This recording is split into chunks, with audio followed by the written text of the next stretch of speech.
Okay, being as how this is the way I function, instead of going down and buying wing nuts, I looked around and I found some, I don't know, this is either 1/4 inch or 3/16 rod I had left over. And I cut me a couple of little pieces, stuck it in the vise, beat it over with a hammer, and as you can tell, welded it on. I think those are going to work out just fine instead of having to buy wing nuts.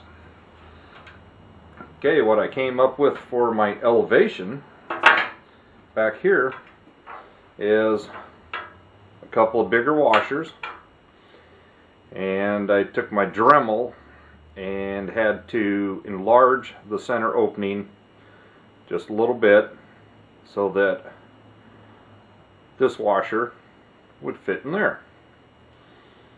And what I'm going to do now is put a couple of tack welds on here, on both of them. And then I came up with a third washer that has an even smaller hole that I will sandwich weld in between the two of these, which will give me a decent size elevation handle, and then I will weld it all on right there, and that will be my elevation. So I'm going to go ahead and square that away now, and I'll be back with you shortly. Alrighty then, here we go. As you can see, I got the washers welded together, got the smaller one in there. Now, when I'm not dropping it, what I'm going to do now is go ahead and weld it right on there. And that'll give me a nice sized turning item, something I can get my hands around to do my elevation. Anyway, I'm going to go ahead and get that done now. Okay, I think I got her done.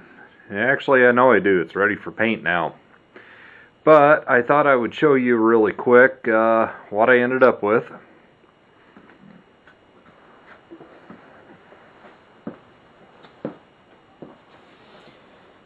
Ended up going with just a bent piece of metal here. I've seen people do it on YouTube, and I'm thinking I'm just going to go with a sock filled with rice.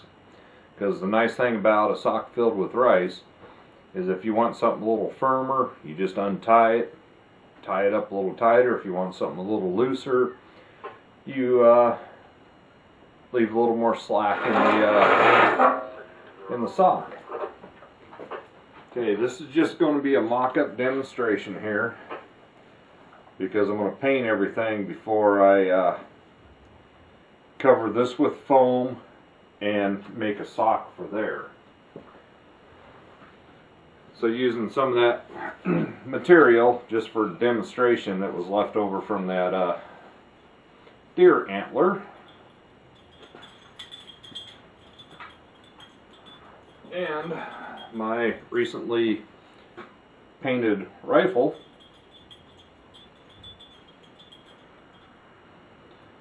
There you have it.